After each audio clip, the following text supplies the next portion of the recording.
The lights of Cairo flickered out across the city on the night of April the 5th, 1923, as a strange darkness settled over the Continental Savoy Hotel. In a dimly lit room, George Herbert, the 5th Earl of Carnarvon, lay trembling in his bed, his skin burning with fever, his breath shallow and labored. Outside, witnesses would later claim the city's electricity failed entirely at the exact moment his heart stopped beating, an event the Cairo Power Company could never fully explain. Nearly 2,000 miles away in England, his beloved three-legged dog, Susie, let out a mournful howl and collapsed dead in the same instant. These are the details that made headlines around the world, transforming a wealthy aristocrat's death from blood poisoning into something far more sinister. Proof, many believed, that he had disturbed something ancient and vengeful, something that should never have been woken. But what really killed Lord Carnarvon, and did a 3,000-year-old curse truly reach across time to punish the men who opened the tomb of a boy king? To understand the answer, we must travel back to the moment that started it all, to a golden desert valley where a door sealed for millennia was about to be broken open. The story begins not in 1923, but years earlier, in the sun-scorched hills of the Valley of the Kings, on the west bank of the Nile, near Luxor. By the early 20th century, this valley had already surrendered most of its secrets. Archaeologists believed nearly every royal tomb worth finding had been discovered, looted in antiquity, or reduced to empty, painted chambers. Yet one name kept appearing in fragmentary evidence: seal impressions, faience cups, a small pit containing embalming materials, the name of a nearly forgotten pharaoh called Tutankhamun. He had ruled during one of the most turbulent religious upheavals in Egyptian history, ascending the throne as a child around 1332 BCE in the chaotic aftermath of his father Akhenaten's radical religious revolution, which had briefly replaced Egypt's ancient pantheon with worship of a single sun disk, the Aten. When Tutankhamun died young, likely around the age of 19, his memory was deliberately erased by later pharaohs who wished to distance Egypt from that heretical period. His tomb, small and hastily prepared, was buried beneath debris from later construction, hidden by accident rather than design. This obscurity, historians now believe, is precisely why it survived intact, while the grand tombs of mightier pharaohs were stripped bare by ancient robbers. The man convinced this forgotten king could still be found was Howard Carter, a stubborn, meticulous British archaeologist who had spent decades in Egypt, first as an artist copying tomb paintings, then as an excavator with an almost obsessive attention to detail. His patron was Lord Carnarvon, an English aristocrat whose fortune funded years of increasingly fruitless digging. By 1922, after nearly a decade of empty seasons, Carnarvon told Carter he could no longer justify the expense. Carter begged for one final season, reportedly offering to fund it himself if necessary. Carnarvon agreed. Neither man could have imagined that within weeks they would make one of the most extraordinary archaeological discoveries in human history, one that would also, in the eyes of the public, unleash an ancient curse. If you're enjoying uncovering the layers of this mystery, consider subscribing, because we're about to step into the tomb itself, and nothing will ever be quite the same again. On the 4th of November, 1922, a water boy carrying jars to the excavation site stumbled upon a stone step buried beneath centuries of sand and rubble.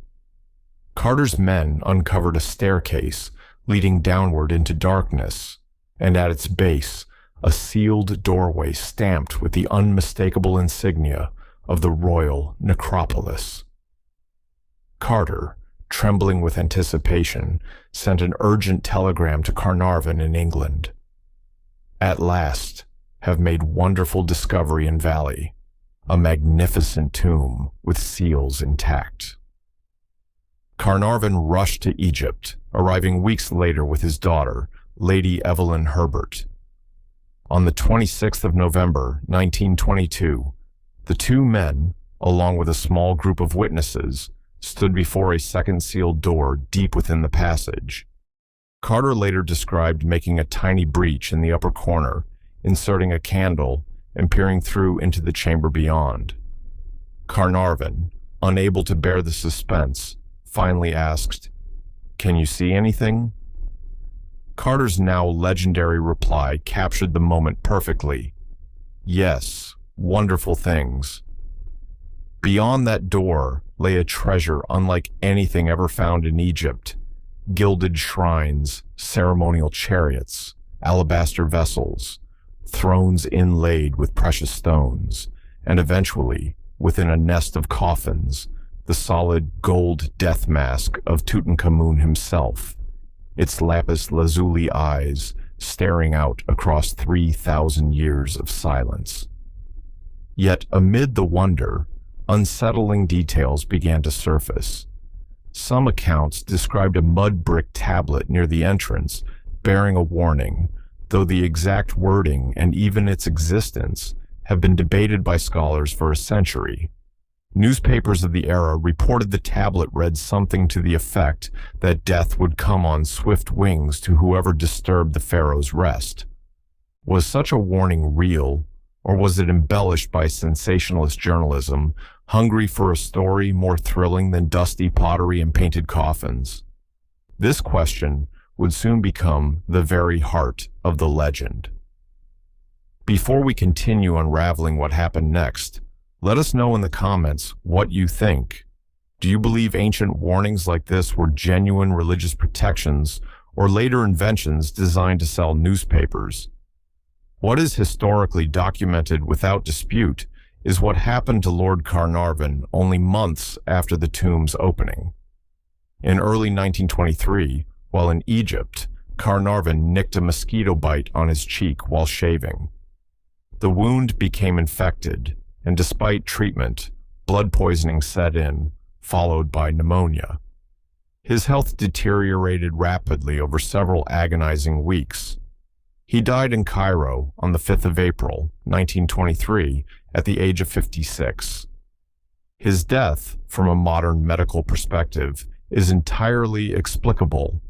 Antibiotics did not yet exist, and infections that would today be treated with a simple course of medication could easily prove fatal in the 1920s, especially to a man whose health had already been fragile since a serious car accident years earlier left his lungs weakened. Yet the timing was extraordinary enough to capture the world's imagination.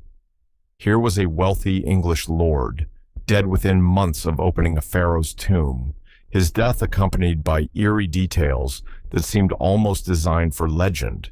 The reported citywide blackout in Cairo at the moment of his passing, the dog dying simultaneously back in England, and rumors that when his body was later examined, a mark was found on his cheek in roughly the same location as a lesion discovered on the mummified face of Tutankhamun himself. It was at this moment that the phrase, "the curse of the pharaohs," truly entered public consciousness, fueled not by ancient Egyptian priests, but by modern writers hungry for sensational headlines.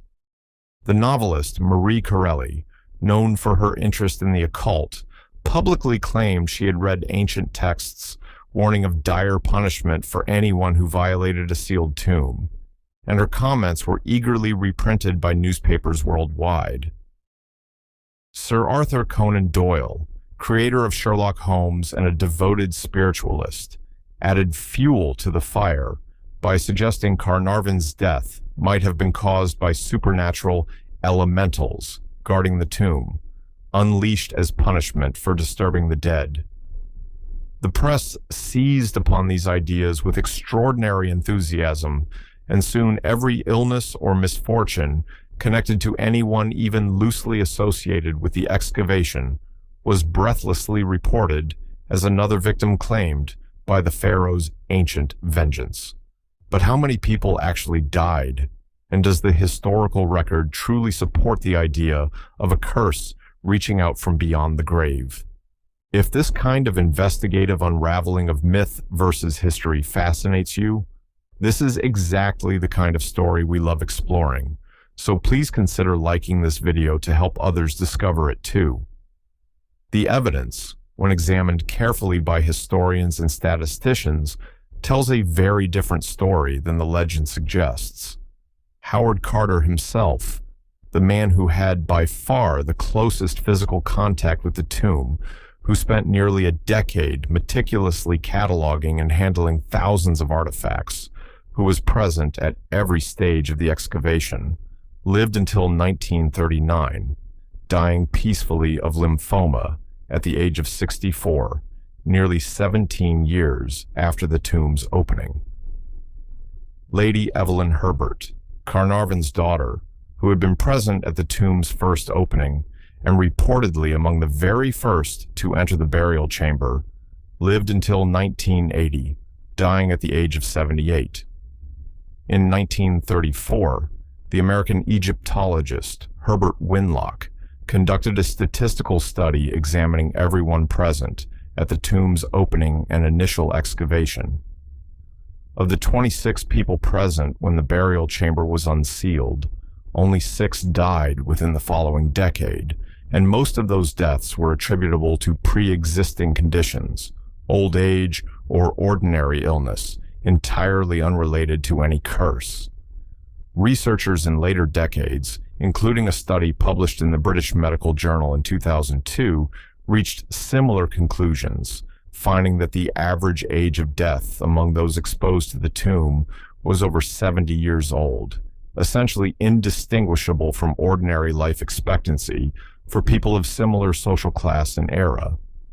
So why did the legend persist so powerfully, capturing imaginations for a century and inspiring countless films, novels, and popular retellings? Historians point to several factors working together. The scale and splendor of Tutankhamun's treasures was unlike anything the public had ever witnessed, creating a hunger for equally extraordinary stories to accompany the discovery. The timing of Carnarvon's death, however medically explicable, arrived at a moment when spiritualism and interest in the occult were experiencing a genuine cultural surge across Europe following the devastating losses of the First World War, leaving many people more receptive than ever to ideas of supernatural forces and communication with the dead. Newspapers, locked in fierce competition for readers, discovered that curse stories sold extraordinarily well, and journalists had little incentive to let inconvenient statistics interrupt a captivating narrative.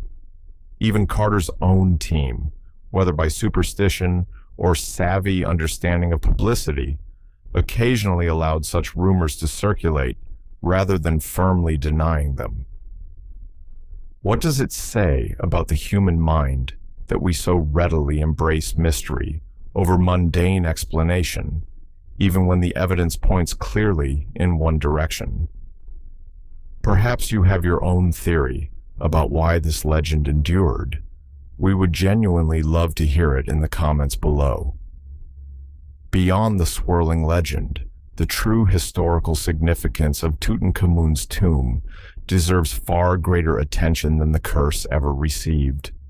Because the tomb remained largely undisturbed by ancient robbers, it provided historians with an unprecedented window into royal burial practices, religious beliefs about the afterlife, and the material wealth of the 18th dynasty.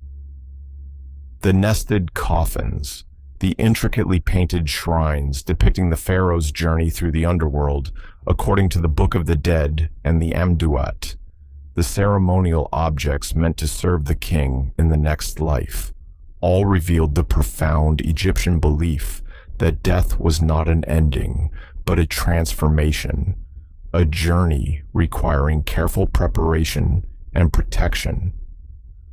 Modern examinations of Tutankhamun's mummy, including CT scans conducted in 2005 and genetic testing performed in 2010, have revealed a young king who suffered from significant health problems, including a clubfoot, evidence of malaria, and bone necrosis, along with genetic evidence suggesting his parents were likely siblings, a common practice among Egyptian royalty intended to preserve the purity of the bloodline, but one that modern medicine understands carried serious biological risks. These findings suggest the pharaoh's death at such a young age likely resulted from a combination of inherited health complications and disease rather than violence or supernatural intervention, though the exact circumstances remain debated among researchers to this day. What, then, can we say with confidence about the king's curse that supposedly killed everyone who touched it? The historical record shows clearly that no verified ancient curse inscription matching the sensationalized newspaper accounts has ever been definitively found within the tomb itself, and the vast majority of people connected to the excavation lived long, ordinary lives untouched by any mysterious vengeance. Lord Carnarvon's death, while eerily timed, is explained by documented medical evidence entirely consistent with the era's limited treatment options for infection. Yet mysteries do remain. We cannot fully verify every detail surrounding the reported blackout in Cairo or the death of Carnarvon's dog, as these accounts rest largely on secondhand testimony rather than rigorously documented sources, leaving room for both skepticism and wonder. What remains beyond dispute is the extraordinary power of the story itself, a tale that fused genuine archaeological triumph with humanity's oldest fears about disturbing the dead, transforming a young, largely forgotten pharaoh into one of the most famous figures in human history. Perhaps the true curse was never supernatural at all, but something more enduring, a curse of fascination, ensuring that Tutankhamun, silent and golden in his tomb for 3,000 years, would never again be forgotten.